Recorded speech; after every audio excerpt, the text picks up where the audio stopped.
O que a morte de mais de 60 mil pessoas na faixa de Gaza tem a ver com o conflito entre árabes e israelenses?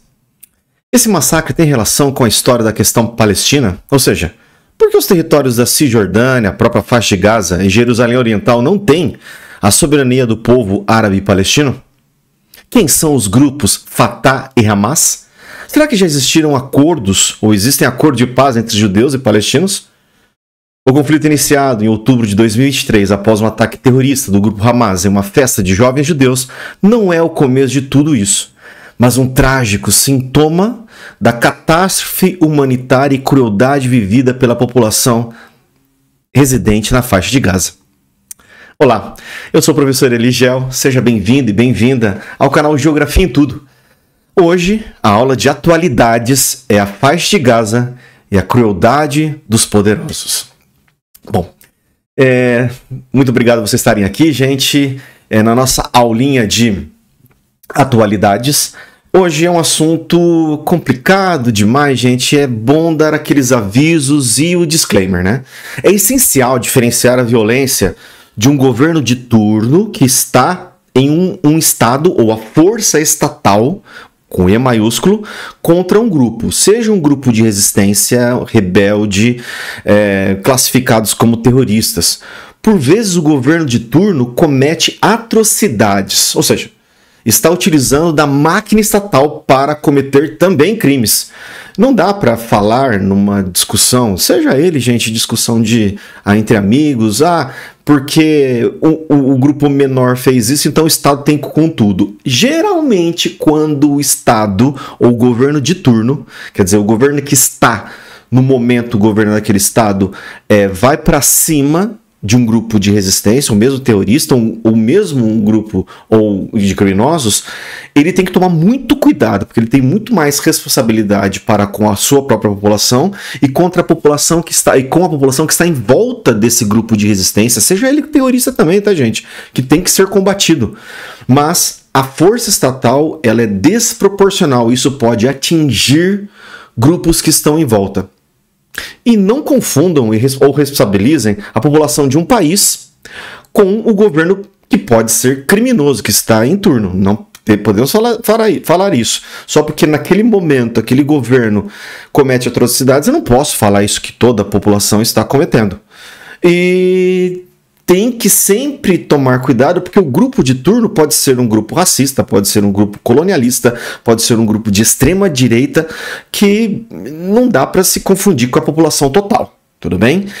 Devemos compreender quando a ação estatal se torna um genocídio. O extermínio deliberado, parcial ou total de uma comunidade, grupo étnico, racial ou religioso, ou seja, está ocorrendo a destruição de populações e povos. Temos que tomar muito cuidado. Será que nesse conflito que está ocorrendo na faixa de Gaza nós vemos esses itens? Então isso que é o mais preocupante de tudo isso. Você combater um grupo que seja terrorista, mas uma grande parcela da população e de toda a infraestrutura, de todo o aparelho urbano, aparelho de um território está sendo demolido, devastado, em nome dessa luta. Então a gente tem que tomar muito cuidado. Quando nós falamos da questão palestina, gente, é bom sempre, nós vamos trabalhar aí com alguns mapinhas, tá? Nós vamos trabalhar sim com alguns mapinhas. E desses mapinhas, o importante é a gente localizar no primeiro momento onde está esse conflito, tudo bem? Então, nós já sabemos que é o Oriente Médio, tudo bem? Opa, aqui é o Oriente Médio. E no Oriente Médio nós temos uma maior parte da população árabe islâmica, mas nós temos persas islâmicos, nós temos turcos islâmicos, curdos islâmicos, e nós temos hoje o Estado de Israel, que fica bem numa pontinha aqui, gente, bem onde a seta está indo aqui, ó. Aqui é o Estado de Israel. E aqui dentro do Estado de Israel nós temos aí a Cisjordânia, a faixa de Gaza, tudo bem? E Jerusalém. Então nós temos aí dois grupos populacionais dentro de uma estreita faixa de terra, dentro de um país, hoje chamado Estado de Israel, tudo bem? Então nós temos que entender essa questão. Então nós temos aí, primeiramente, três grandes grupos para a gente analisar. A questão árabe-israelense. Árabe, nós temos outros países. Assista, por favor, uma aula de atualidades que dá o panorama do Oriente Médio. Então nós temos o grupo, ou um conflito que é permanente entre Estado de Israel ou os israelenses, judeus, e outros países árabes. Seja ele Jordânia, seja ele Líbano, seja ele Síria, tudo bem? Ou o Irã, que é persa, mas não é árabe, né? Então nós temos esse conflito dentro do Oriente Médio. Nós temos também a questão Palestina. A questão Palestina é uma disputa territorial, que nós vamos ver hoje, que está encaixada o problema da faixa de Gaza, tudo bem? É isso que nós vamos ver. Então, como nós demos esse aviso, né, gente, nós temos aí um conflito na faixa de Gaza que faz parte de uma questão palestina, ou seja, entre israelenses, judeus e árabes palestinos, tudo bem? E hoje o conflito dessa ponta do iceberg todo está acontecendo na faixa de Gaza, onde está sendo destroçada, destruída pelo exército poderosíssimo do Estado de Israel, tá bom? Eu já li muita literatura sobre isso, mas bons livros que eu li sobre essa questão, nós temos aí uma autora inglesa chamada Karen Armstrong, que escreveu aí Maomé, uma biografia, Islã, uma biografia de uma religião, e também Em Nome de Deus, que ela trata sobre religião e mostra esses fundamentalismos. E também vários livros da população judaica, histórica judaica, e um desses livros aí eu estou mostrando para vocês é do Jacques Attali, um francês, que escreveu Os Judeus, o Dinheiro, né? É uma história sobre a relação deles com o mundo. Então, tirando vários daqueles estereótipos horríveis contra a população judaica. E um dos mais recentes aí, que eu pude ler, é do Breno Altman, é um jornalista judeu aqui, brasileiro, judeu, lógico, aqui do Brasil, que ele escreveu esse livro contra o sionismo. Quer dizer, um judeu, judeu brasileiro falando contra o sionismo, tudo bem? Então é interessante esses livros só para a gente demonstrar que nós às vezes temos que fazer toda essa leitura, né, de algumas obras, tudo bem?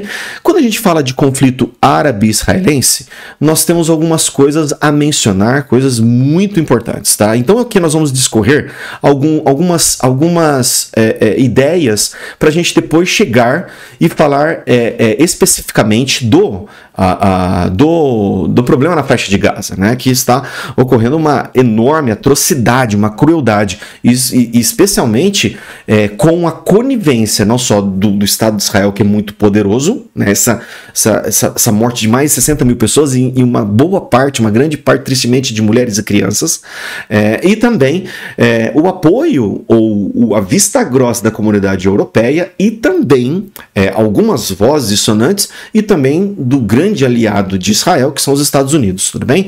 Então, primeira coisa, nós temos que ver um histórico do conflito árabe-israelense. Por exemplo, no ano 70 d.C., ocorreu uma segunda diáspora. Os romanos mandaram embora os judeus que moravam na Palestina. Então, esse território que nós estamos falando chama Palestina, tudo bem? Então, mandaram embora. E eles saíram, emigraram, né? Fizeram essa diáspora pela Europa Ocidental, norte da África e Rússia. Então, vários lugares os judeus. Por isso que nós temos comunidades de judeus em várias partes da Europa. Tudo bem? E depois, durante a Idade Média, ocorre a perseguição e o preconceito contra esses judeus. De 70, quando eles saíram, que eram um território de domínio romano, quando eles saíram de 70 depois de Cristo até 1948, majoritariamente quem viveu ali foram árabes. Por isso que esses árabes que moram na Palestina são conhecidos como palestinos. Tudo bem?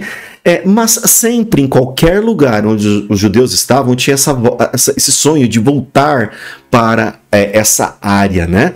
Sempre que é mencionada como a Terra Prometida. Então, no século XIX, teve um judeu chamado Theodor Herzl, que organiza um movimento de volta a Sião, um movimento sionista, que nós vamos falar um pouquinho mais. E daí o século XIX inteiro ele manteve ou escreveu muito material para fomentar essa vontade, ou fomentar, ou formalizar e formatar a volta dos judeus para a Palestina.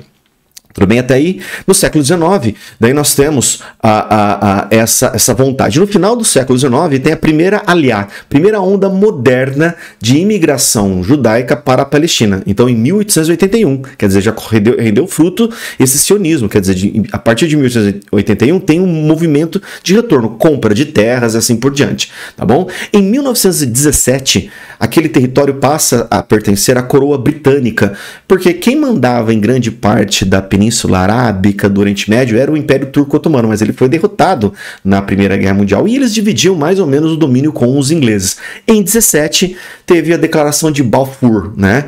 Ele falava, abre aspas, o governo de Sua Majestade do Reino Unido, da Inglaterra, encara favoravelmente o estabelecimento na Palestina de um lar nacional para o povo judeu. Desde a década de 20, então, os judeus começaram a migrar cada vez mais para áreas da Palestina.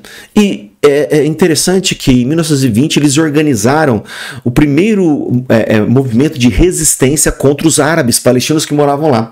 Isso chamou Haganah, que significa a defesa, tudo bem? E sempre eles em conflitos até com a coroa britânica, contra os soldados da coroa britânica, gente, esses judeus que ficaram organizados, tá bom? Daí nós temos o grande, gravíssimo, triste problema em 1940 na Segunda Guerra Mundial, me desculpa, do Holocausto, né? Aquele genocídio contra os povos judeus, né? Contra os judeus na Europa. Aquilo foi uma coisa extremamente triste.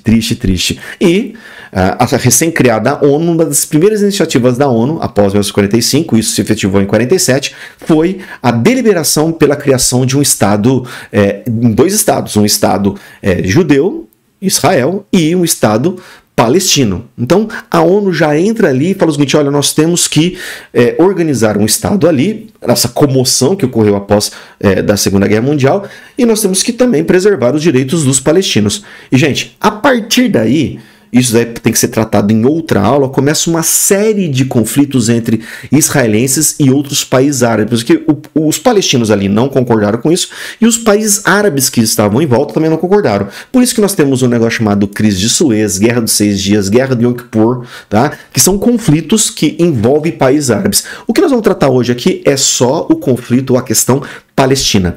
Em 1948, gente, o Estado de Israel, ou as pessoas, os judeus, declararam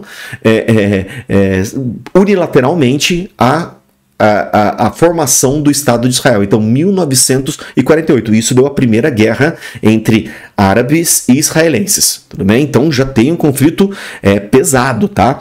Nós vamos ver um outro mapa agora que testifica isso daí, gente. Olha que coisa interessante esse mapa.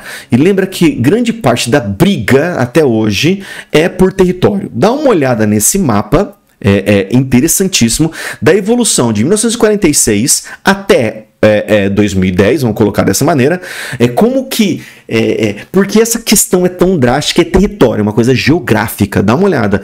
Em 1946, antes da ONU pensar na divisão, nós temos aí majoritariamente palestinos morando na Palestina, nesse pedaço de terra do Oriente Médio. E depois nós tivemos em 47 o que a ONU falou, esse mapa desses dois estados da criação, onde Jerusalém seria uma área internacional. E depois da Guerra dos 6 Dias, essa Guerra dos 6 Dias, Israel toma para si todo o domínio, tanto Jerusalém quanto a Cisjordânia e a faixa de Gaza, porque a faixa de Gaza ficou, depois da guerra árabe-israelense, ficou com o Egito, e a Cisjordânia ficou com a Transjordânia, chamada depois de Jordânia, tá bom? Mas na Guerra dos 6 Dias, em 1967, Israel vai lá e toma tudo. Agora tudo é meu e vocês vão ficar sob meu domínio. E hoje, 2010, vamos colocar isso hoje, a pequena proporção aí de palestinos, todos eles aglutinados nesses pontinhos verdes aí, tá bom? Então, gente, é só ver esse mapa aí que nós temos gravíssimos problemas. E quando a ONU trata em 47 de uma nova cartografia da criação do Estado, ela colocou nessas áreas, por exemplo, no lado que vocês estão olhando aí, no primeiro mapa, o laranjado seria o Estado dos palestinos, dos árabes palestinos, e onde os palestinos estavam, seja a faixa de Gaza, seja a Cisjordânia, ou o norte ali, grudado no Líbano, todos eles teriam ligação, uma pequena ligação. Tudo bem? Entre essas partes, para ter trânsito entre os palestinos. E a parte azul no primeiro mapa, e verde ou azul, né? E laranjado no outro, seria do Israel. E Jerusalém seria uma cidade dividida, Jerusalém Oriental, para os palestinos árabes e dos judeus ocidental. Isso daí que ficaria como um protetorado da ONU, tudo bem? Mas, gente, nós tivemos essa primeira guerra árabe-israelense, depois a Guerra dos 6 Dias, e depois o Yom Kippur, que daí Israel passa a ter domínio sobre tudo. Então os palestinos passaram a fazer parte, essa Cisjordânia passaram a fazer parte do mundo de Israel, do Estado de Israel, tudo bem? E daí, falando da questão palestina, nós temos aí alguns fatos importantes. Primeira coisa, em 1947 nós falamos que a ONU queria fazer esse Estado, 48 tem a autoproclamação do Estado de Israel, e só que daí, naquele momento, a partir do lance que eu criei um Estado sem a deliberação da ONU, eu começo a ter movimentos de contestação. E um grande movimento de contestação foi a Organização para a Libertação da Palestina, que nasceu na década de 60 e foi liderado por Yasser Arafat, das pessoas mais conhecidas, líder da OLP.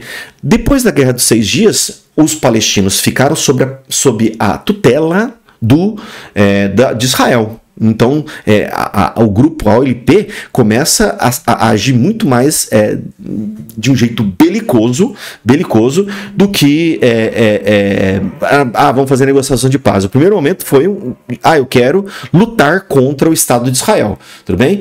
E, só para ter uma ideia da questão palestina, da década de 80 a OLP abandona a luta terrorista e vai para a conversação.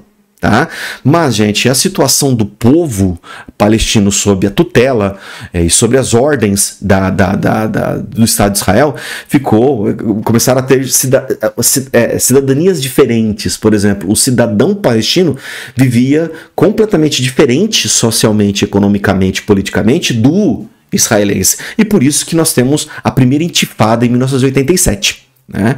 Isso daí, o Levante. Guerras de pau e pedra, o poder dos jovens ou a população árabe palestina é muito menor que o dos judeus, então teve essa primeira intifada. Guarda essa palavra intifada, levante dos jovens, dos adultos, da população palestina contra os judeus, que já estavam muito fortalecidos, tá bom? E em 1993 o Yasser Arafat conversa com Yitzhak Rabin, que era um dos líderes também do Estado judeu, né? Um chanceler, depois ministro e depois presidente de Israel, o Yitzhak Rabin. E daí o Yitzhak Rabin judeu reconhece a OLP, depois que eles depuseram as armas na década de 80, eles começaram a conversar e tem os acordos de Oslo, que daí o Yitzhak Rabin, ele representando o Estado judeu, começa a reconhecer a OLP como representante legítima do povo palestino. E vamos agora falar da devolução da faixa de Gaza e a desocupação da Cisjordânia, tá? Mas vamos ver que tá muito complicado fazer isso. E daí, em 94, tem a criação da Autoridade Nacional Palestina, tudo bem? Mas a situação, gente, dos palestinos essa situação continua a mesma. Por isso que de 2000 a 2005 teve a segunda intifada. Lembra lá? Guerra de paus e pedras ou Levante, marcada por confrontos violentos após a visita de Ariel Sharon à Esplanada das Mesquitas. Porque lá em Jerusalém tem uma parte que é o Muro das Lamentações e tem a Esplanada das Mesquitas, onde tem monumentos e a mesquita sagrada para os muçulmanos, para os islâmicos. E lembrando que a árabe palestina é islâmico, então eles acharam isso daí uma ofensa. Foi aí que começou a segunda intifada, entre 2000 e 2005. E, gente, uma violência tremenda, tudo bem? E tem um detalhe muito horripilante, que após a Guerra dos 6 Dias, lembra lá em 67, o Estado de Israel começa a colonizar, quer dizer, colocar colonos na área da faixa de Gaza, eminentemente palestina, e também na Cisjordânia. Então começa a colocar pontos pontos de colonização judaica dentro da área palestina. E, gente, isso daí ficou para os palestinos, assim, eles não vão devolver nunca isso. E aumenta o grau de violência, especialmente a atuação do grupo Hamas, que nós vamos ver já, e a insatisfação dos palestinos, né? E olha, dá uma olhada, em 2002 eles começam a construir um muro enorme para dividir essas colônias, esses pontos judaicos dentro da Palestina. Então começa a construir essa série de pontos de colonização, olha só, colonização dentro do território palestino. E daí começa, chamado de Muro da Cisjordânia, ou Muro da Vergonha, ou Muro do Apartheid. Lembra que o Apartheid ocorreu lá na África do Sul, e a ONU tipifica isso como crime, você dividir por número a mesma região e criar cidadãos completamente diferentes no mesmo território. Então essa colonização começa a atrair a maior atenção até da ONU. Tudo bem? Em 2004, Yasser Arafat morre e começa uma era. Quem começa a mandar na Autoridade Nacional Palestina é o Mahmoud Abbas. Tudo bem? E 2005... vindo do acordo de Oslo lá de 93, né, o acordo de Oslo, os israelenses fazem a retirada de alguns colonos da faixa de Gaza. Então, tiram colonos da faixa de Gaza e deixam a área desocupada para os palestinos. Foi a primeira área a ser desocupada aí pelos judeus. Isso fruto lá dos acordos de Oslo, tudo bem?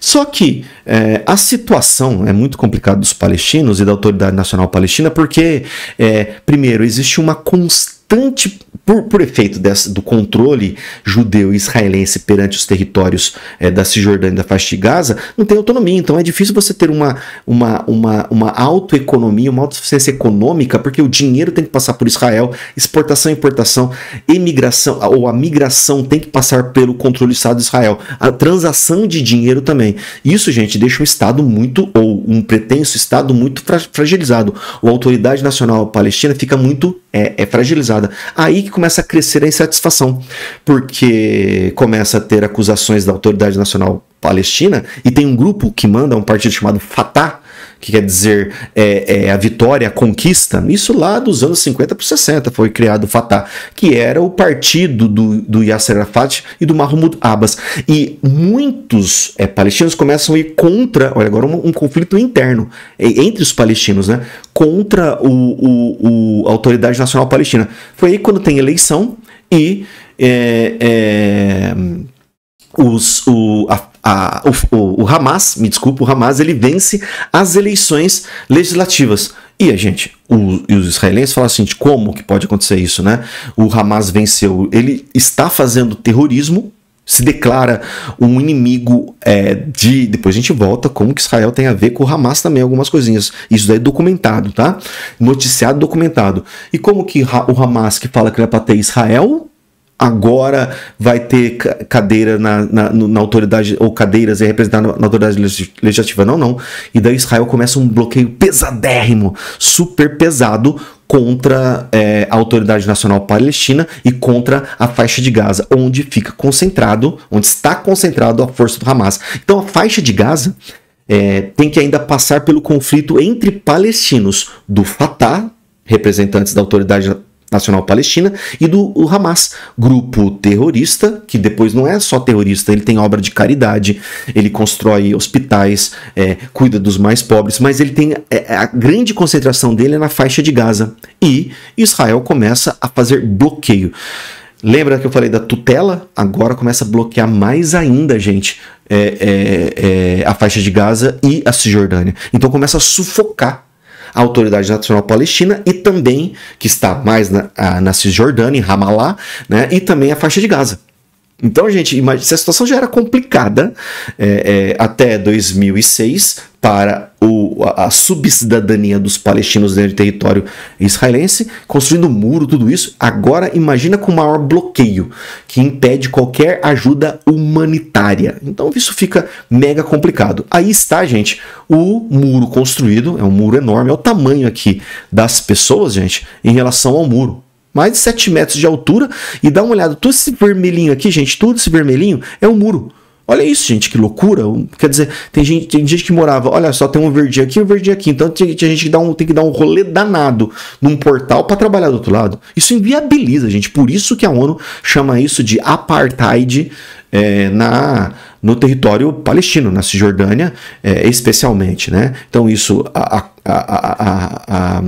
justificativa do Estado de Israel é para impedir a circulação de terroristas, mas você impede também a circulação de pessoas que querem trabalhar aqui, 99% das pessoas, né? Então isso fica extremamente complicado. Então vamos falar rapidinho o que é o Fatah e o que é o Hamas. O Fatah, a liderança majoritária da OLP e depois da Autoridade Nacional Palestina, ela significa conquista, como falei para vocês, fundação em 1950 por Yasser Arafat. O objetivo no início era a luta armada e depois a OLP passa, o Fatah que manda na OLP, passa a ser o principal partido dentro da OLP e começa a conversar com Israel.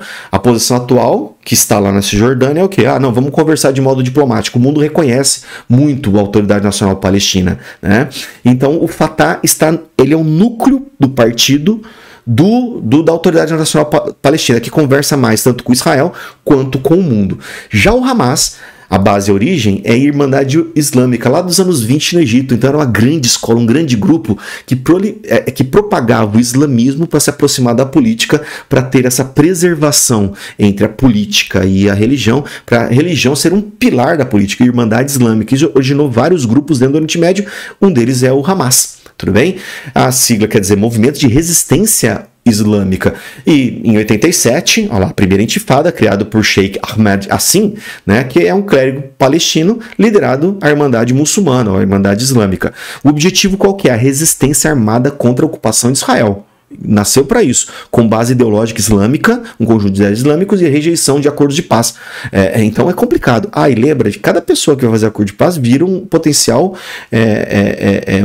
alvo contra o próprio grupo. O caso mais famoso é o Isaac Rabin, que foi morto por judeus extremistas, tá? Quando ele fez o acordo com Yasser Arafat, depois ele foi morto, assassinado, tá bom, gente?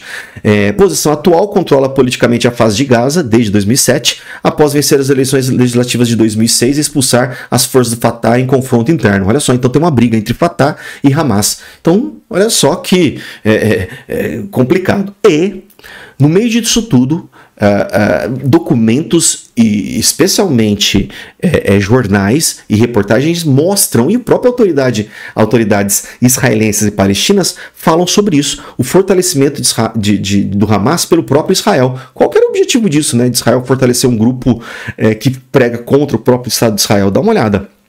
De 70 a 80, autoridades israelenses toleraram e facilitaram a atuação da Irmandade Muçulmana em Gaza, permitindo a criação de mesquitas, escolas e instituições de caridades. E todo mundo sabia que o Hamas estava ali. O objetivo era enfraquecer a OLP do Fatah, considerada a principal inimiga política e militar de Israel. O Sheikh Ahmed Hassin liderava a organização Mujama al-Islamiyya, que recebeu espaço legal e cresceu no vácuo deixado pela repressão do nacionalismo palestino. Então, pera um pouquinho, eu vou combater o nacionalismo palestino, né? E daí, não pode continuar politicamente, mas vocês da religião podem continuar. Gente, todo mundo sabia da posição do Hamas, especialmente o Estado de Israel, é claro. Então eu vou lutar politicamente contra os palestinos politicamente, né, como já disse, mas eu deixei a religião, o grupo religioso fundamentalista continuar. Em 87, a rede evolui para o Hamas durante a primeira intifada, transformando-se em força armada e política contra Israel. A estratégia israelense acabou gerando efeito contrário. O Hamas tornou-se o principal opositor de Israel na faixa de Gaza. Então, nas reportagens que a gente lê, isso aqui tem uma série por isso que eu gosto de colocar as referências, tem uma série de referências, demonstra que tem a facilitação de envio de dinheiro, envio de pessoas, o trânsito dessas pessoas. Então, tem um lado em que Israel conjuga ou deixa ou faz vista grossa para o crescimento do Hamas para é melhor ficar fratricida, briga entre irmãos e eles se matam. E daí depois eu vou lá e faço a intervenção. Então isso é notável. As reportagens e depoimentos falam isso, por isso que eu coloquei para vocês aí as referências, tudo bem? E a faixa de Gaza é um pedaço de terra, gente. São 365 quilômetros quadrados, é do tamanho da cidade de Fortaleza e tem 2 milhões de pessoas, gente. Olha que interessante. E a população é muito nova. Naquela pirâmide etária, a base é larga. Nós temos aí de 0 a 24 anos, 65% da população. Isso antes de acontecer todo esse processo de mortandagem. Mais de 60 mil pessoas oficialmente falando, tudo bem? E daí, de recurso natural não tem nada, gente. Eu sempre falo que é um pedaço de terra do lado do mar e o mar totalmente vigiado por israelenses. Tudo bem? E 2 milhões de pessoas morando nesse lugar muito pequeno, uma das maiores áreas de densidade demográfica do mundo. Ah, não esqueça, quando tem a guerra Israel e dos árabes e palestinos, já tem uma forte migração lá em 48. Em cada momento que tinha a Guerra dos 6 Dias, a Guerra de Suez, 6 dias e depois Yom Kippur, todas as guerras, mais gente da Palestina saindo. Acredita que hoje tem 5 milhões de refugiados palestinos de outros países. A Jordânia é que mais recebe, a Jordânia e o Egito. E o Israel não quer que essas pessoas voltem. É muita gente, mas muita gente. Tudo bem? Então, recurso não tem nada, é super dependente, é uma alta taxa de desemprego, pobreza e restrições impostas. Isso do bloqueio. O bloqueio dura de 2002 até, gente, hoje o bloqueio. Imagina a situação dessas pessoas, tudo bem? E daí, falando da faixa de Gaza, o bloqueio de Israel desde 2007, dá uma olhada. Eu falo desde 2002 porque ele começa de modo deliberado deixar tutelada a faixa de Gaza e também a Cisjordânia. Tem o bloqueio oficial de 2007, mas sempre foram subcidadãos ali. É acusado por todos os países de formar esse Bantustão. Bantustão é um termo usado lá na África do Sul e pode ser usado nessa área totalmente um enclave palestino na tutela ou na colonização israelense, tá bom? E a área sob controle de Hamas. A faixa de Gaza é do Hamas. Então por isso que criou uma série de túneis para serem abastecidos de arma, comida e qualquer outra coisa para o lado do Sinai, no Egito, e tem o domínio do Hamas. E o Hamas, lembra que ele é financiado por Síria, Irã e o Hezbollah no sul do Líbano, tudo bem? Isso é para outro papo, né? Mas ele tem financiamento externo, né, vindo de outros países, tá? E mulheres, crianças e idosos representam a maioria das vítimas civis dos conflitos e bloqueios. Crianças vivem em situação de trauma constante com acesso limitado à educação e saúde, né? E, gente, me desculpa falar isso, mas a mídia internacional é pró-Israel, contra uma da força dos poderosos. Por isso que o nome dessa aula nada mais é do que a crueldade dos poderosos. Milhares morrendo ali e hoje os organismos internacionais insensíveis e não podem fazer nada, porque o Benjamin Netanyahu, que é o líder político envolvido com uma série de problemas dentro de Israel, parece que ele usa a guerra para abafar esses problemas e ir aumentando o grau de violência, né? E mesmo Joe Biden e Donald Trump ficam de braços cruzados, o Joe Biden e agora o Donald Trump ficam de braços cruzados contra essa extrema violência de um Estado poderosíssimo como uma população já depauperada, né? Então, extremamente complicado. Dá uma olhada nesses números para a gente encaminhar já para o final. Mortes, 62 mil palestinos mortos, né? E 156 mil feridos desde 7/10/2023. Só não esqueça, gente, que o conflito começa com uma invasão do grupo Hamas numa festa de jovens israelenses, vão lá e tomam essas pessoas, fazem sequestro, matam, assim, um grupo. Isso é abominável, não pode existir. Não pode. O Hamas foi para o confronto em território israelense e depois Israel vai fazer a contraofensiva. Mas a contraofensiva não foi só para buscar as pessoas do Hamas, os terroristas, mas também tudo que teve em volta desse milhares de pessoas foram mortas, com números ainda subnotificados às vezes, tudo bem? Então, 62 mil palestinos mortos, 156 mil feridos desde o 7/10/2023, tudo bem? E daí, o Escritório das Nações Unidas para a Coordenação dos Assuntos Humanitários, a OSHA, né, em inglês, acredita, né, que esse número está sendo subnotificado. Entre 60 mil óbitos identificados até 31/7/2025, 18 mil eram crianças. Gente, isso aí é mais de um terço, gente. É uma coisa triste demais, né? Existe, estudos independentes sugerem subnotificação. A análise da The Lancet estimou 64 mortes, por trauma até 30/6/2024.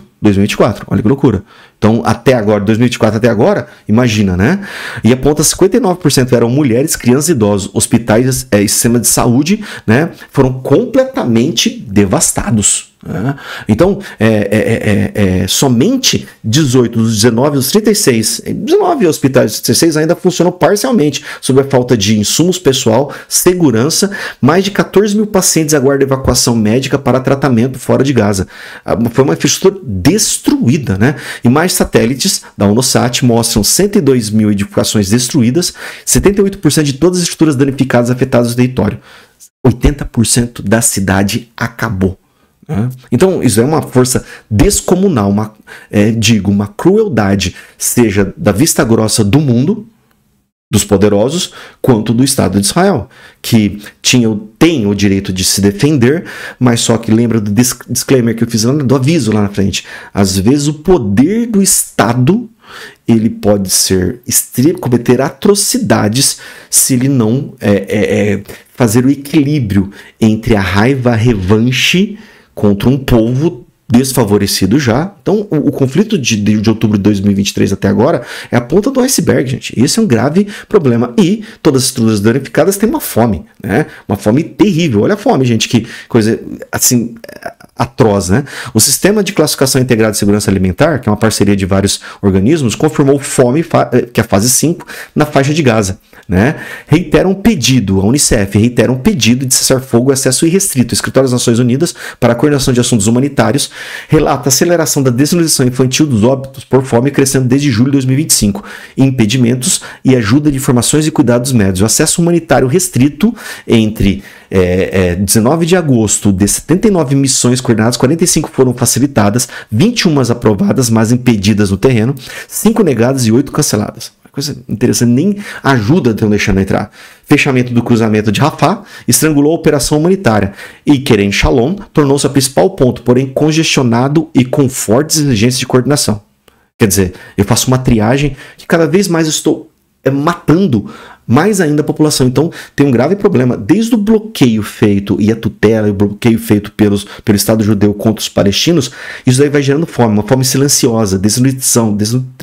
E agora, com a guerra, piorou, porque isso daí jogou mesmo para o precipício crianças, jovens, idosos, adultos e mulheres, né, para toda essa desgraça. De novo, gente, aqui estão as referências. Ninguém tira do nada aqui, tá? Na aula não tira do nada aqui, tudo bem? E olha só a palavra. Eu gosto dessa expressão. Vocês vão saber que se essa expressão está lá no começo da aula. Será que é uma destruição de populações ou povos? Será que nós estamos dizimando uma parcela da população? Isso daí tem nome, tá? Antônio Guterres, que é o chanceler da ONU, Gaza está se tornando um cemitério de crianças. A Unicef, Catherine Russell, a faixa de Gaza é o lugar mais perigoso do mundo para uma criança. A OMS, Organização Mundial de Saúde, do Tedros Adhanom, pedimos um cessar-fogo e uma restauração de eletricidade, água e combustível. Olha a Cruz Vermelha, hospitais podem virar necrotérios sem eletricidade. Papa Francisco, antes de falecer, parem em nome de Deus, cessar-fogo e ajuda, parem em nome de Deus, cessar-fogo e ajuda humanitária a Gaza. E de novo ele fala, é com dor que penso em Gaza. Ontem foram bombardeadas crianças. Isto é crueldade. Isto não é guerra. Agências e tribunais internacionais, o que falam? Peritos da ONU, do Escritório das Nações Unidas para a Coordenação de Assuntos Humanitários. O tempo está se esgotando para impedir um genocídio em Gaza. Peritos da ONU, acabem com o genocídio em curso, peritos da ONU falando, ou assistirão ao fim da vida em Gaza. A Corte Nacional de Justiça ordena que Israel tome todas as medidas para prevenir atos sob a Convenção do Genocídio. Olha que coisa interessante, né? Que triste. A Human Rights Watch, fome usada como método de guerra em Gaza, crime de guerra. E depois alguns estados, né? O mais veemente é a África do Sul, porque a África do Sul passou pelo apartheid. Ela rompeu relações com Israel, porque sabe o que é um apartheid, né? E a chancelaria da África do Sul fala, né, que leva Israel à corte, né, a Corte Nacional de Justiça. A corte impõe medidas para prevenir o genocídio e permitir ajuda. E o presidente Lula, a todo momento, tem essa postura de demonstrar a insatisfação com o que está acontecendo em Gaza. O que acontece na faixa de Gaza não é a guerra, é genocídio. né? Tanto é que há pouco tempo atrás, se eu não me engano, no final de agosto, agora no final de agosto, o chanceler de Israel rebaixa as relações de Israel com o Brasil pelas falas do presidente Lula. Mas o mundo inteiro está falando isso. Ou grande parte do mundo. Só os poderosos, seja os Estados Unidos que apoiam o Israel, vários países europeus, não estão tomando medidas via ONU, né? Tem que a África do Sul ir lá para acabar com esse grave problema. Tudo bem? Quando nós falamos, gente, eu sei que a aula de atualidades é um assunto pesadaço. Quando nós falamos dessa aula para o vestibular, dê uma olhada nos dois lados, tá bom? Por exemplo, o que os palestinos querem e o que os judeus querem. Tá bom? Direitos por exemplo, o que os palestinos querem, né? Os palestinos árabes, lógico, né? Direito ao Estado palestino, conforme a partilha da ONU em 47, retirada de Israel dos territórios ocupados, Gaza, Cisjordânia e Jerusalém Oriental. E também pertence à Síria, que é árabe das colinas de Golã. Direito ao retorno de refugiados palestinos, hoje são mais de 5 milhões. Israel não vai deixar. Fim da expansão das colônias judaicas, especialmente na Cisjordânia, né? Autonomia plena. Fim do bloqueio de Gaza e também a garantia dos direitos humanos e civis. Olha o que os palestinos querem. Uma boa parte é só viver. Olha o que por outro lado, os judeus. Reconhecimento do Estado de Israel, que já está reconhecido pela maior parte dos países, né, e já está reconhecido. A segurança nacional, quer dizer, quando eu ataco o Hamas, quando eu ataco a Jihad Islâmica, ou ataco o Fatah, a autoridade palestina, eu estou preservando o Hezbollah no sul do Líbano, eu estou preservando minha segurança nacional. Então, não importa quem esteja matando por vezes, parece isso, mas eu estou preservando minha segurança nacional. Jerusalém como capital eterna indivisível. Isso daí vai contra o que os palestinos querem. Reconhecimento internacional de Jerusalém como capital. Alguns governos de extrema direita passaram as sedes diplomáticas para Jerusalém,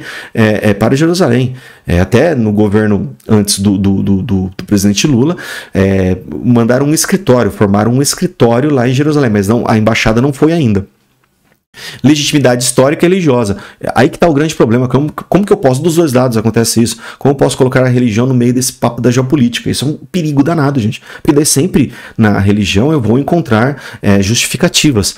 E reconhecimento da legitimidade do sionismo. Lembra, o sionismo é um grave problema porque ele faz parte do movimento dentro do Estado de Israel, não é o Estado de Israel. E o sionismo, principalmente o jornalista Breno Altman fala, que o sionismo dentro de Israel ou tem uma base racista contra os palestinos árabes, tem um problema de colonialismo, tem um problema de extrema direita, que quer o extermínio dos palestinos. Então isso é um problema. Como que eu posso discutir isso também? Se eu tenho Hamas que não gosta, eu não quero os israelenses, como que eu posso falar do sionismo, que também vê da mesma forma os árabes palestinos? E a manutenção das colônias estratégicas, principalmente da Cisjordânia. Eu gastei um dinheiro danado para construir esse muro, né, e são terrenos às vezes férteis dentro da Cisjordânia para os colonos israelenses. Então, gente, esse assunto é extremamente complicado, tudo bem? Aí estão a literatura que eu falei para vocês, que nós temos que sempre mesmo ler, tudo bem? Mas ficar atento também como que essa contação de história está sendo feita, né? Então nós não podemos fazer o julgamento ou olhar isso apenas com o problema que ocorreu desde outubro. Não, isso daí vem há muito tempo, como nós explicamos nessa aula, tudo bem? Então sempre fique atento, é um problema de território, é um problema de um superestado buscando contra-atacar um ataque que teve desde outubro de 2023, mas com uma força extremamente desmedida. De novo, são mais de 60 mil pessoas. E a faixa de Gaza hoje passa uma crueldade dos poderosos. Não esqueça de ver a aula também de Oriente Médio para dar uma olhada nesse panorama. Tudo bem, gente? Sejam sempre bem-vindos aqui no canal Geografia em Tudo. Aqui é o Prof. Elisiel. E um grande abraço e beijo para vocês.